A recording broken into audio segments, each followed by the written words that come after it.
सृष्टि धन्यवाद नित नए रंग से इठलाए। सुंदर सृष्टि धन्यवाद नित नए रंग से इठलाए। इस शरीर का कण कण मेरा जग शांति में काम आए। जग शांति में काम आए। सुख समृद्धि हो, सुख समृद्धि हो, सुख समृद्धि हो, सुख समृद्धि हो। अरहत वीतराग परमात्मा आत्मज्ञानी निर्ग्रंथ सद्गुरुदेव आगम वाणी को भावमय वंदना। उपस्थित भव्य आत्माओं की भव्यता को प्रणाम। यह सृष्टि बहुत सुंदर है। हर जीव अपनी अपनी योग्यताओं का सदुपयोग करता जाए तो वह स्वयं सुख समृद्धि को पाएगा। और जब एक व्यक्ति सुखी होता है, समृद्ध होता है, आनंदित होता है, तो उस एक व्यक्ति का प्रभाव उसके चारों ओर भी पड़ता है और उसके आभावलय में आने वाले लोग भी अपने पुण्य कर्मों को उदीरित कर पाते हैं। यानी हम सबके भीतर पुण्य कर्म तो है, मौजूद है, लेकिन उनकी उदीरना करने के लिए जो सही निमित्त मिलना चाहिए वो निमित्त हमें तब मिल जाता है जबकि हमारे साथ रहने वाला कोई व्यक्ति ऐसा हो जो सदा सुख समृद्धि को फील करता हुआ जीता हो।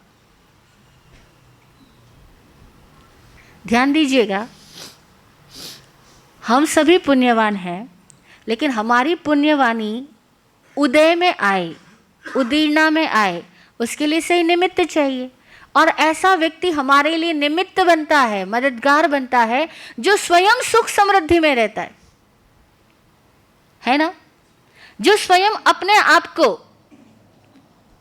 शांत, आनंदित रखता है, महसूस करता है, तो उसकी महसूसी से उसका वातावरण भी प्रभावित हो ही जाता है।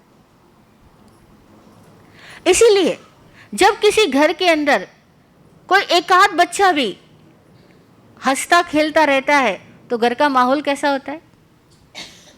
मैं एक बच्चे का एग्जाम्पल दे रही हूँ। एक बच्चा भी घर में हंसता खेलता मिल जाए ना, तो घर के बड़े लोग अपने तनाव से, उनके तनाव का स्तर बहुत घट जाता है। वो कहते भी है ना कि ऑफिस में इतनी माथापच्ची करके आते हैं, दुकान पे, बिजनेस क्षेत्र में, लेकिन जैसे ही घर में आते हैं और छोटे बच्चे को देखते हैं सब भूल जाते हैं, सब खुश हो जाते हैं, है ना? तो बच्चे को देख के ही होते हैं या बड़े को देख के भी होते हैं? हाँ, बच्चे को देख के होते हैं ना, बड़े को देख के नहीं होते ना। तो बड़े होने से एक बीमारी लग गई हमको। हम भी बच्चे थे तो हमें देख के लोग खुश होते थे, हम बड़े हो गए अब लोग खुश नहीं होते। कारण कुछ तो है। वो सबसे बड़ा कारण क्या है कि बड़े होने के साथ ही हमारी अपेक्षाएं बड़ी हो गई, हमारे चेहरे सीरियस हो गए, और वो सीरियस चेहरे को देख करके लोग खुश कैसे होंगे? अगर आज भी हम अपने बचपने को जीवित रख सके और सीरियसनेस से बाहर आ सके तो देखो हमारे भीतर में समृद्धि की फीलिंग रहेगी। और समृद्धि की फीलिंग रहे इसके लिए ज़रूरी है कि हम लोग सीरियस ना रहे। कितनी सरल सी बात है या नहीं? क्या लग रहा है आपको? सरल सी बात है या डिफ़िकल्ट बात है? सरल सी बात है, सच बोलना। क्योंकि मैं बोल रही हूँ सीरियस नहीं रहना सरल बात है, ऐसा मैं बोल रही हूँ। आप क्या बोल रहे हो? आप क्या बोल रहे हो? सीरियस नहीं रहना सरल बात है या सीरियस रहना सरल बात है? हाँ, हम कह रहे हैं जो सीरियस नहीं है ना वो व्यक्ति समृद्धि की फीलिंग में जिएगा और उसके चेहरे को देख करके लोगों के अंदर भी मुस्कुराहट आएगी, लोगों के अंदर भी प्यार बढ़ जाएगा, लोगों के तनाव का स्तर भी घट जाएगा। लेकिन सबसे महत्वपूर्ण बात है कि हम सीरियस ना रहें पर हमारे यहाँ तो समाज और परिवार में शिक्षा दी जाती है, इतने बड़े हो गए अभी तक भी सीरियस नहीं है। यानी कि बड़े होना और सीरियस होना जैसे कि दोनों का ही एकदम कनेक्शन है, कंडीशनिंग है कि वही आदमी बड़ा होता है जो उतना ज़्यादा सीरियस होता है, जो हर किसी के साथ घुलता मिलता नहीं है ना, हर किसी के साथ मुस्कुराता नहीं है, हंसता नहीं है, हंसाता नहीं है, हम कहते बहुत बड़ा आदमी है। ये उल्टी शिक्षा मिल गई हमको। और फिर एक और बड़ी गजब की उल्टी शिक्षा जो हमारे यहाँ चली आ रही है वो यह है कि अक्सर लोग सोचते हैं कि जो आदमी बहुत सीरियस रहता है कहते बड़ा धार्मिक है। एक बार का हमारे साथ घटा हुआ वाकया सुनाते हैं हम लोग राजस्थान बीकानेर के अंदर बैठे थे, फर्स्ट टाइम गए थे बीकानेर में, किसी स्थानक में बैठे, हमारा ग्रुप ही था, कोई बाहर का आगंतुक नहीं था। तो हम लोग किसी बात पे हंस रहे थे, इतने में एक श्रावक जी आए दर्शन करने के लिए। तो स्थानक में वो एंटर हुए तो हमने उनको नहीं देखा, उन्होंने हमारी हंसी की आवाज़ सुनी। तो जब आए वंदना करी और वंदना करके कहते हैं महाराज साहब एक प्रश्न पूछूं। मैंने कहा जरूर पूछिए, कि आप साधु होकर के इतना हंस कैसे रहे थे? हमने कहा मतलब साधु होने पर हंस नहीं सकते? बिल्कुल नहीं, हास्य मोहनीय कर्म होता है महाराज साहब, आपको तो पता ही होगा ना, पता है ना जिसने कर्म प्रकृति सीखी है, ये हास्य मोहनीय कर्म होता है। अब ये तो आपका कर्म बंधन हो रहा था। हमने कहा जी हम किसी पर थोड़ी हंस रहे थे। जब हम किसी पर हंसें, किसी की हिलना निंदा करके, किसी की इंसल्ट करके, किसी को कमेंट करके अगर हम हंस रहे हो या किसी को फूल बना के हम हंस रहे हो, तब तो मान लिया कि कर्म भी बंधेगा। हम तो निर्दोष हंसी हंस रहे हैं और हंसना हंसते ही रहना चाहिए। बोले महाराज साहब तब तो आप जैन साधु तो नहीं हो सकते।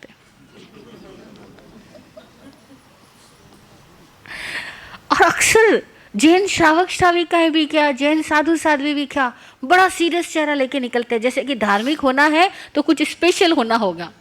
जबकि धार्मिक होने का मतलब ये है कि कोई स्पेशल नहीं, वेरी नॉर्मल पर्सन, हम हंस सकते हैं। लेकिन अक्सर देखो स्थानक में भी लोग आते, वंदना भी करते ना, चेहरे पे मुस्कुराहट लाए भी ना वंदना करते है या नहीं? आप में से इतने लोग आए, मैं रोज देखती हूँ कि कितने लोग मुस्कुराते हुए वंदना करते हैं। बस लोग वंदना तो करते हैं क्योंकि उनकी आदत है, लेकिन मुस्कुराना आदत से कैसे हो सकता है? हो सकता है क्या? मुस्कुराना आदत से नहीं हो सकता। मुस्कुराना तो प्रेमवश ही होगा, सहजता से ही होगा। लेकिन कितने लोग आते तब भी एकदम सीरियस, जाते हैं तब भी। एक आध जगह पर तो हमने कह भी दिया कि भाई हमें वंदना करो ना करो, आपका चेहरा थोड़ा मुस्कुराता हुआ रखा करो, क्योंकि ऐसा लगता है तुम वंदना भी करते हो और सीरियस होकर करते हो तो हमारे ऊपर कुछ बोझ दे रहे हो। तो हमें ऐसा बोझ नहीं चाहिए। वो भाई को थोड़ा थोड़ा बाद में समझ में आया, कुछ दिन तक उसने प्रवचन सुने, साथ रहा, सेवा भी करी, विहार आदि में भी साथ रहा। फिर बोला महाराज साहब अब समझ में आया कि धर्म का मतलब सीरियसनेस नहीं है। हमने तो आज दिन तक यही सोचा था कि धार्मिक होने का मतलब है सीरियस हो जाना और हर वक्त इस खौफ में रहना कि कहीं कर्म ना बन जाए, कहीं पाप ना लग जाए, इसीलिए हम लोग हमेशा सीरियस रहे। मैंने कहा एक बात बताओ, आप सीरियस रहते हो और आप यहाँ आते हो और धार्मिक भी हो, तो आपके बच्चे आपके सीरियस धर्म की वजह से यहाँ आना पसंद नहीं करते होंगे? बोले सही कह रहे हो महाराज साहब, बच्चे इसलिए भी नहीं आना पसंद करते क्योंकि जो ज़्यादा आते जाते हैं वो एकदम सीरियस हो जाते हैं। तो बच्चे कहते हैं हमारा बचपना क्यों मरने दो, हमें सीरियस होना ही नहीं। तो एक्चुअल धार्मिक होने का लक्षण ये भी है, समृद्ध होने के लिए ये सूत्र जीवन में उतारे हम कि हम सीरियस ना रहे। आप देखो हमें बच्चे इसलिए अच्छे लगते हैं क्योंकि वो सीरियस नहीं है, तो हम कैसे अच्छे हो सकते हैं अगर हम सीरियस है? तो गंभीरता एक बीमारी है, गंभीरता एक बीमारी है। अगर कोई व्यक्ति लगातार अपना चेहरे को सीरियस रखे ना, तो साइकोलॉजिस्ट कहते हैं कि वो व्यक्ति के मनस में बहुत तरह तरह के रोग पैदा हो जाएंगे। और जिस व्यक्ति के मनस में बहुत तरह के रोग पैदा हो जाएंगे उसके लिए हंसना वाकई मुश्किल हो जाएगा। अब वो उसको हंसना भी चाहेगा तो भी नहीं हंस पाएगा, उसका हंसना बहुत आर्टिफिशियल होगा, बहुत सुपरफिशियल होगा। और अक्सर हम देखें ऐसे ही मिल रहे लोग। और अब तो यहाँ तक हमारे अंदर में दुनियादारी प्रवेश कर गई है कि अगर हम हंसते भी हैं तो हम सोच सोच करके हंसते हैं कि किसके सामने कितना हंसना, हाँ, किसके सामने कितना हंसना। यानी कि कौन आदमी कैसा है, मेरी हंसी से वहाँ मेरे को प्रॉफिट होगा नहीं होगा, मेरे हंसने से कहीं मेरा ड्रॉप कम ना हो जाए, मेरे हंसने से कहीं लोग मेरे बारे में कुछ ऐसा ख्याल ना करने लग जाए। हम हंसने के लिए भी इतना ख्याल करते हैं, और जो ख्याल करके हंसना चाहता है, मतलब विचार कर करके हंसना चाहता है, वो विचार ही उसको सीरियस बना देता है और उसकी हंसी को झूठे हंसी बना देता है या नहीं? और ये हम सबके साथ चल रही बीमारियां हैं। और देखो क्यों हम उदार नहीं हो पाते, एक बहुत बड़ा कारण ये भी है, सीरियस आदमी उदार नहीं हो सकता। सीरियस आदमी उतना सेंसिटिव ही नहीं हो सकता कि उसको दूसरों के सुख दुख अपने भीतर में महसूस हो सके। सीरियस आदमी को अपनी प्राण धारा को दूसरों के सबके साथ कनेक्ट करने में बहुत मुश्किलें होंगी, वो आसानी से सबके साथ कनेक्ट ही नहीं हो सकता। लेकिन हंसता हुआ चेहरा, हंसता हुआ बच्चा, वो कहीं भी जाता है वो सबको कनेक्ट कर लेता है। बल्कि कई बार एक हंसता हुआ बच्चा तो अपने घर में बड़े लोग लड़ रहे हो तो उनकी लड़ाई को ठीक करने वाला बन जाता है, उनकी लड़ाई को उपशांत करने वाला बन जाता है। एक हंसता हुआ बच्चा है या नहीं? बता, हंसता हुआ बच्चा ज्यादा धार्मिक है हमारी बजाय। सब लोग एक मत से स्वीकार करें इस बात को। तो मुझे इतनी खुशी हो रही कि कल से यहाँ जो भी लोग आएंगे हंसते हुए आएंगे, हंसते हुए जाएंगे। देखो, जब हम हंसते रहते हैं तो हमारे कषायों का स्तर ऑटोमेटिकली कम रहता है या नहीं? सोचो, हमको आज दिन तक सिखाया गया कषाय 4 तरह के होते हैं, सबने सीखा, क्रोध, मान, माया, लोभ। मुस्कुराता हुआ चेहरा और क्रोध का संबंध होगा, मुस्कुराता चेहरा और अभिमान का संबंध होगा, मुस्कुराता चेहरा और माया का संबंध, माया, कपट, झूठ, षड्यंत्र का संबंध होगा नहीं। मुस्कुराता चेहरा और लालच का संबंध नहीं, क्योंकि ये चारों ही कषाय तभी हो सकते हैं जब हम सीरियस हो, जब हम तनाव में हो, जब हम किसी बात का तांता चलाते हो, पुरानी बात को दिमाग में लगातार घुमाते रहते हो, खींचतान करते रहते हो। कषाय शब्द का अर्थ होता है रस्सा कस्सी करना, कसना, कसना, कसते हैं ना, डोरी पे गांठ लगाओ, रस्सी पे गांठ लगाओ, फिर उसको कसो, तो जो कसना होता है उसका नाम है कषाय। कस प्लस आय, ये शब्द बना कषाय। कसना और आय यानी इनकम, जहां रस्सा कसी होवे उसी का नाम है कषाय। इसी कषाय को आज की भाषा में हम सारे लोग बोलते हैं तनाव। तनाव शब्द का मतलब और कषाय शब्द का मतलब एक ही है। तनाव का मतलब क्या हुआ? तनना, तनना, तानना, ठीक है। और आव यानी इनकम। तन प्लस आव कह दो और कश प्लस आय कह दो, एक ही तो बात हुई। तन आव कश आय, एक ही बात हो गई। और इसी को इंग्लिश में कह रहे tension. Both are same meanings. कषाय कह दो, तनाव कह दो, या टेंशन कह दो, स्ट्रेस कह दो, एक ही बात है। और ये सारी चीजें क्यों होती है? जब हम पुरानी बातों को दिमाग में लगातार घुमाए जाते हैं, तांता करते जाते हैं। ये जो तांता करने की आदत होती है, यू नो तांता करना शब्द सुना? आई थिंक मारवाड़ी लोग तो जानते हैं तांता वर्ड। तांता नहीं बोलते, कोई आदमी एक ही चीज़ को बार बार रिपीट करता है, पुरानी बातों को फिर ले आता है, पुराने झगड़ों को बार बार याद करता है। जब भी कोई मीटिंग में बैठते हैं, जब भी कोई इकट्ठे बैठते हैं, वो पुरानी चीज़ों को उठा के ले आएगा। उस दिन तुमने ऐसा कहा था, फिर क्या हुआ? पिछले साल तो तुमने ऐसा किया था और इस साल ऐसा क्यों कर रहे हो? अब ये पुरानी बातों को खींचते रहेंगे। इसका नाम है तांता करना। और ये तांताबाजी आप देखो, वर्तमान की खुशी को खत्म कर देती है, वर्तमान के प्रेम को खत्म कर देती है, और हमारे चेहरे को एकदम सीरियस बना देती है। और जहां लड़ाई ना हो वहां लड़ाई की उदीरना कर देती है, कषाय की उदीरना करवा देती है, लोगों के दिमागों को भारी बना देती है। और ये तनाव में रहने और रखने की आदत उसी में होगी जिसको मुस्कुराना सहजता से नहीं आता, जो बिना बात के मुस्कुरा नहीं सकता, जिसको मुस्कुराने के लिए कोई कारण चाहिए। और हमें कारण चाहिए नहीं, लाफ्टर चैनल चाहिए, तभी हम मुस्कुरा सकते हैं। और जो लोग नहीं मुस्कुरा सकते और इस वजह से बीमार हो गए, उनको फिर डॉक्टर्स लोग कहते हैं भैया सुबह सुबह वॉक पे जाओ और वहाँ पे खड़े होकर जोर जोर से हंसो। हाँ, इतनी जोर से हंसो कि तुम्हारी हंसी से तुम्हारे ब्रीदिंग सिस्टम ठीक हो जाए, तुम्हारा हार्ट बराबर काम करना चालू करे, तुम्हारा बीपी बराबर नॉर्मल हो जाए। यानी कि तुम हंसो ताकि तुम स्वस्थ हो जाओ। अब कितनी उल्टी बात हो गई। अगर सहजता से बिना कारण के हंसना आता, मुस्कुराना आता, समृद्ध होना आता, तो ये बीमारियां हमें क्यों आती। लेकिन हंसना उसको नहीं आ सकता जो तांता करता है। एक लक्षण देखना, सहजता से मुस्कुराना उसको आ ही नहीं सकता जो पुरानी बातों के प्रपंचों को दिमाग में लगातार घुमाए चले जाता है। और हम में से न जाने कितने लोगों के दिमाग इस तरह की बीमारी से ग्रसित है कि जब भी देखो हम पुरानी बातों को सोचते जा रहे होंगे, पुरानी यादों में खोए हुए मिलेंगे, और किसी भी व्यक्ति की किसी भी बात को सुनकर के ये सोच रहे होंगे कि इसको वापस ये जवाब दिया जाना चाहिए, चाहे दे पाए या न दे पाए, बोल पाए या न बोल पाए, माहौल हो या ना हो, पर हर एक व्यक्ति की बात को अपने मन में काटते जरूर है। कितने लोगों की ऐसी आदत होती है ना। आई थिंक हम सबकी होगी, नहीं? ये कई बार हम बोल के बात नहीं काट रहे होते तो भी अपने मनों में तो लोगों की बातों को काट ही रहे होते हैं।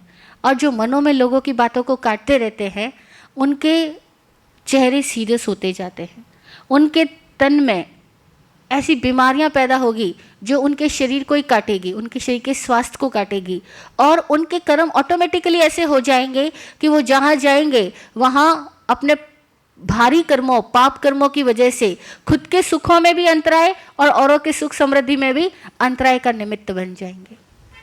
औरों की सुख शांति में भी अंतराय का निमित्त वे लोग बन जाते हैं जो मन ही मन लगातार औरों को काटते रहते हैं, औरों की बातों को, औरों के व्यवहार की टीका टिप्पणी करते रहते हैं और सदा पुरानी बातों को दिमाग में खींचतान करते रहते हैं। इस तरह से जो कषायों में रहते हैं वे व्यक्ति मुस्कुरा नहीं सकते, सहजता से मुस्कुरा नहीं सकते, इसीलिए वे लोग धर्म को उपलब्ध नहीं हो पाते, धर्म को उपलब्ध हो ही नहीं पाते, चाहे वे कितने धर्म क्रियाएं करें। क्रियाएं करना अलग चीज है और धर्म को यानी शील को, स्वभाव को उपलब्ध होना अलग चीज है। जो शील को उपलब्ध है, जो स्वभाव को उपलब्ध है, कल हमने एक शब्द सुना था, दान, धर्म में प्रवेश का द्वार, है ना। दूसरा द्वार वहां सूत्र में लिखा है कि शीलवान व्यक्ति धार्मिक होता है, शीलवान धर्म में प्रवेश करता है। वो शील का मतलब क्या? वह व्यक्ति जो स्वाभाविक है, वह व्यक्ति जो मुस्कुरा सकता है, वह व्यक्ति जो आनंदित रह सकता है, वह व्यक्ति जो तांतों में उलझा हुआ नहीं है, वह व्यक्ति जो अपने भावों से, अपने विचारों से, अपने शब्दों से औरों को काट नहीं रहा है, कटर नहीं बना हुआ है, वह व्यक्ति शीलवान है। जो कटर बना हुआ है वो कितना भी करे वो सुशील हो ही नहीं सकता, वो शीलवान नहीं हो सकता। और हमारी यहां तो स्मार्टनेस की डेफिनेशन ये हो गई कि जो व्यक्ति तुरंत बातों को काट दे वो उतना स्मार्ट कहलाता है।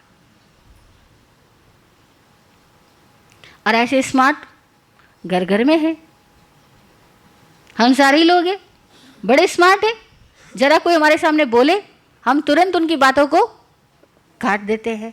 और हम बड़े होशियार हैं क्योंकि हमने अपनी सारी विद्वत्ता का, अपनी सारी बुद्धिमानी का, अब तक की सारी डिग्रीज का यही उपयोग करना जाना कि कितनी अच्छी तरीके से हम औरों की बातों को काटें और अपनी बात को प्रस्थापित करें। और तब जीवन के जानकार लोग कहते हैं, अनुभवी लोग कहते हैं कि कई बार विद्वान, पढ़ा लिखा, डिग्रीधारी व्यक्ति वह जीवन के रस से, जीवन के स्रोत से, जीवन के शील से, शील की सुगंधि से वंचित रह जाता है क्योंकि वो ज़्यादा पढ़ा हुआ है। और अनपढ़ व्यक्ति में कई बार बहुत शालीनता देखने को मिल जाती है। कितना उल्टा है ना। हमने इतनी चीज़ें पाकर के भी अपनी शालीनता खो दी और लोगों ने बहुत चीज़ें नहीं पाई लेकिन वे शालीन है। उन्होंने कुछ टुकड़े इकट्ठे नहीं किए रुपयों के, पैसों के, हीरे जवाहरातों के, लेकिन शालीनता उनके पास है। और हमने इतने सारे हीरे जवाहरात, सोने चांदी सब चीज़ें इकट्ठी कर ली लेकिन शालीनता खो दी। तो एक्चुअल में हम अपने धर्म से, अपने स्वभाव से कोसों दूर हो गए। और तब हमारा धीरे धीरे ऐसी स्थिति आ जाएगी कि हम जहाँ जुड़ेंगे, जिसके साथ रहेंगे, उनको भी सीरियस बनाएंगे और खुद भी सीरियस हो जाएंगे। अनुभवी लोग कहते हैं आज घर घर में ये प्रॉब्लम हो गई, पति पत्नी आपस में लड़ते हैं, जैसे ही मेहमान आता है दोनों वापस आपस में प्यार से बातें करने लगते हैं। मेहमान के सामने इतनी अच्छी सी बातें करते हैं, और मेहमान आता है तो कहते हैं जाओ मत, रुके रहो। तो एक मेहमान ने पूछा क्यों? बोला जब तक आप रहते हो मेरे हस्बैंड भी साथ बैठ के चाय तो पीते, बातें तो करते। ये हालत हो गई। दो लोगों को हंसने के लिए, दो लोग जो साथ रहते हैं उनको बतियाने के लिए कोई तीसरा जब तक घर में मेहमान न बने, कोई तीसरा जब तक घर में ना आए, तब तक वो दो लोग आपस में बात नहीं कर पाते। इसीलिए कई लोग कहते हैं भाई तेरे पापा दुनिया वालों के साथ बातें करते, मेरे साथ नहीं करते। अरे भैया प्रॉब्लम क्या हो गई? जिनके साथ तुम रह रहे हो उनके साथ क्यों नहीं बात कर सकते? इसलिए नहीं कर सकते क्योंकि मन ही मन दोनों को एक दूसरे को काटने की आदत पड़ गई, एक दूसरे को क्रिटिसाइज करने की आदत पड़ गई है, और फिर इस तरह से सीरियस होने की आदत पड़ गई। अब सीरियसनेस को छोड़ना और छोड़ करके इस क्षण की शालीनता में जीना, इस क्षण के आनंद में जीना, ये नहीं आया तो हम सोचे कि हम धार्मिक हो जाएंगे, पॉसिबल नहीं है। आप सोचो, धर्म का संबंध केवल एक आध घंटे की क्रियाओं प्रक्रियाओं से नहीं है कि एक आध घंटे हमने जाकर के कुछ अच्छा कर्म कर लिया तो हम धार्मिक हो गए, ऐसा नहीं है। धार्मिक होने का मतलब है शालीन होना, शीलवान होना, जिसके जीवन से सुगंधी उठती हो, जिसके भीतर से मुस्कुराहट और प्रेम निकलता हो, वो धार्मिक है। और जो जीवंत है वो धार्मिक है। और सीरियस आदमी जीवंती कहाँ है?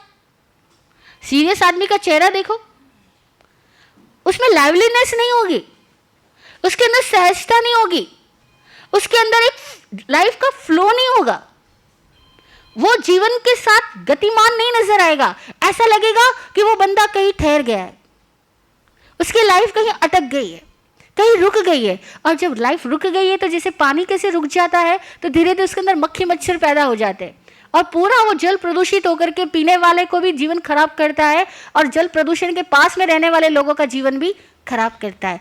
और हम में से कितने सारे लोगों का जीवन आज ऐसा बन गया कि हम जहाँ हैं उनका जीवन भी खराब हो रहा है, और जो हमारे आसपास के लोग हैं, जो हमारे साथ डेली इंटरेक्ट करते हैं, कांटेक्ट में आते हैं, हम उनके की जिंदगी में भी समृद्धि लाने वाले नहीं रहे। अरे एक छोटा बच्चा हो सकता है तो हम क्यों नहीं? सोचो, बच्चे से बड़े होकर के अपनी सहजता खो दी, अपनी शालीनता खो दी, अपनी जीवंतता खो दी, और फिर सो कॉल्ड धार्मिक होकर के हम और अधिक सीरियस हो गए।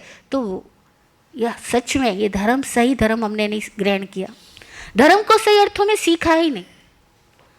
कोई सूत्र ये नहीं कहता कि बी सीरियस। आप देखो, डॉक्टर्स लोग भी कहते हैं कि तनाव में मत रहो। जवाहरलाल नेहरू के बारे में तो बहुत कॉमन एग्जाम्पल है कि पंडित जवाहरलाल नेहरू देश की राजनीति की इतनी सारी बातें दिन रात दिमाग में सुनते थे, परेशान तो होते ही थे, लेकिन क्या करते? थोड़ी देर बच्चों के साथ खेल लेते थे। जब बच्चों के साथ खेलते, इसीलिए बच्चे उनको चाचा नेहरू कहते थे। पूरे भारत भर में, पूरे विश्व में प्रसिद्ध हो गए वो चाचा नेहरू के नाम से। क्यों? क्योंकि उनको बच्चों के साथ खेलना अच्छा लगता था। आप देखो, वो उतनी थोड़ी देर के लिए जीते थे, बाकी पूरी जिंदगी तो वो कर्तव्य कर्मों को बोझा ले लेकर के ढो रहे थे, लेकिन थोड़ी देर वो जी पाते थे। ऐसे ही हम खुद को देखें, हम 24 घंटों में जब भी सीरियस होने लगे ना, होते तो है, हम में से हर कोई होता है, कोई ना कोई टेंशन भी आई जाती है, कोई ना कोई बातें भी ख्याल में आई जाती है। जब भी सीरियस होने लगे, खुद को बोलना, don't be serious, B smiling. बोल पाओगे? ये हम अपनी बीमारी से उबरने के लिए कह रहे हैं। जिस दिन उबर जाएंगे फिर बोलने की ज़रूरत नहीं पड़ेगी, फिर तो आप ऑटोमेटिकली सीरियस नहीं रहोगे। लेकिन फ़िलहाल तो हो, फ़िलहाल तो यहाँ आते हो तो चेहरे देख के लगता है हाँ हाँ, कई लोगों को सीरियस होने की आदत पड़ गई है। तो अब अपने को जब भी लगे ना कि आप सीरियस होने लग गए हो, खुद को बोलना, don't be serious, B smiling, और स्माइल करना। हर थोड़ी देर बाद देखना मेरा चेहरा स्माइल कर रहा है या नहीं कर रहा, क्योंकि अगर आपका चेहरा स्माइल नहीं कर रहा है तो इसका मतलब तनाव में हो, और तनाव में हो यानी कषाय में हो, और कषाय में हो यानी पाप कर्मों का बंध भी हो रहा है, और पाप कर्मों की उदीर्णा भी होने वाली है। पाप कर्म उदय में भी आने वाले हैं, और जैसी मुस्कुराहट से भरे हो वैसे ही पुण्य कर्मों की उदीर्णा कर रहे हो और औरों को हंसा रहे हो, इसीलिए और भी पुण्य कर्मों का आगे अनुबंध कर रहे हो, तो पुण्यानुबंधी पुण्य कर्मों का अनुबंध होगा, चलेगा। अभी मुक्त नहीं भी हो रहे तो कम से कम ये जिंदगी तो बेटर जियो। इतना सीरियस बन के क्यों जीना? गुरुजी के पास एक आदमी आया, बोला गुरुजी क्या करूं? गुरुजी बोले क्यों, क्या हुआ? बोला मुझे कुछ भी नहीं आता। गुरुजी बोले इतना ही काफी नहीं है कि अपन इंसान है? कहते हैं 84 लाख जीव योनि में भटकने के बाद बड़ी मुश्किल से मानव जन्म मिलता है, तो वो दुर्लभ मानव जन्म हमें मिल गया, इस बात की खुशी नहीं मना सकते हम?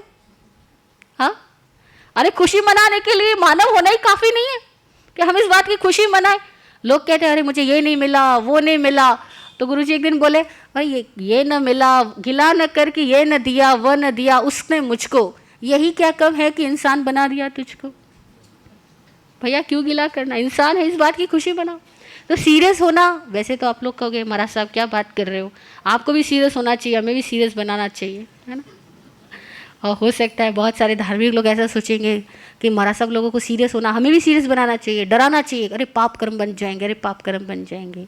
लेकिन मैं कह दूँ जो डरेगा ना वो उतना ही ऑपोजिट प्रतिक्रिया में जाएगा, वापस उतना ही ऑपोजिट पोल पे जाएगा। मतलब जो बहुत सीरियस होकर धर्म करता है ना, आप देखना एक टाइम आती है उनकी लाइफ में, मैंने भी बहुत से लोगों को देखा, आपने भी देखा होगा, जो एक टाइम में बहुत क्रिया करते थे, बहुत धार्मिक थे, बहुत तपस्वी थे, और मरने के टाइम में बिल्कुल उल्टे हो गए। लोग कहते ये क्या हो गया महाराज साहब, ये पहले इतने धार्मिक थे, अब इनको सामायिक करना नहीं सुहा था, अब इनको सब खाना चाहिए, हर वक्त खाना खा लेते जबकि पहले इतनी तपस्या करते थे, इनके साथ क्या हो गया? अब वो लोग तो नहीं समझ पाते, पर हम समझ पाते हैं कि वो एक पोल पे गए थे, वापस अपोजिट पोल पे पहुंच गए हैं। और जो शालीन आदमी होता है ना, शीलवान आदमी, वो ना इस पोल पे जाता है ना उस पोल पे जाता है, वो अपनी सहज संगीतमय गति करता है, वो सहज स्वाभाविक गति करता है, सहज मुस्कुराता हुआ लाइवली जिंदगी जीता है। और जो लाइवली जीता है ना, वो आदमी की जिंदगी के अंदर कभी इतना बड़ा ब्लंडर नहीं आएगा कि वो एक पोल से डायरेक्ट दूसरे पोल पे जाए। और अन्यथा बहुत सारे लोगों की लाइफ में ब्लंडर आते हैं, इतने तपस्वी पहुंचे हुए संत नीचे गिर जाते। उदाहरण है, शास्त्रों में भरे पड़े हैं कि इतना तपस्वी था, इतना ज्ञानी था, और मर के कहाँ गया? नरक में। अरे भैया ऐसे कैसे हो गया? क्योंकि सीरियस हो गया था, एक्चुअली वो सीरियस हो गया था। और देखो जितना सीरियस होएगा ना, आज उतना ही ऑपोजिट पोल पे जाएगा। वो बूढ़ा बाद में बचपनों की तरह बच्चों की तरह करेगा, और तब लोग कहेंगे अरे बूढ़ा बच्चा एक समान, है ना। क्यों कह रहे? क्योंकि बेचारा बूढ़ा था, पहले तो सीरियस हो गया था, अब बूढ़ा हो गया, अब बूढ़ा हो गया तो वापस बच्चा हो गया, ताकि कम से कम जी तो सके। लेकिन हम कह रहे हैं हमें अज्ञान वाला बच्चा नहीं होना, हमें ज्ञान वाला बच्चा होना। हम बच्चे थे, हमारा भोलापन था, हमारी सादगी थी, तब ज्ञान नहीं था। आज हमें ज्ञान है तो हमारे भीतर में वो निर्दोषिता नहीं है, हमारे भीतर में वो हास्य नहीं है, हमारे जीवन में वो जीवंतता नहीं है। अब ज्ञान होने के साथ में ये जो दुर्गुण आ गए हैं, ये दुर्गुण ये बताते हैं कि हमारा ज्ञान सम्यक ज्ञान नहीं है, हमारा दर्शन, हमारा नजरिया सम्यक नहीं है, इसीलिए ये दुर्गुण है। तो ज्ञान हो और शालीनता हो, फिर कितना मजा आएगा, सोचो जरा। ज्ञान हो और मुस्कुराहट हो।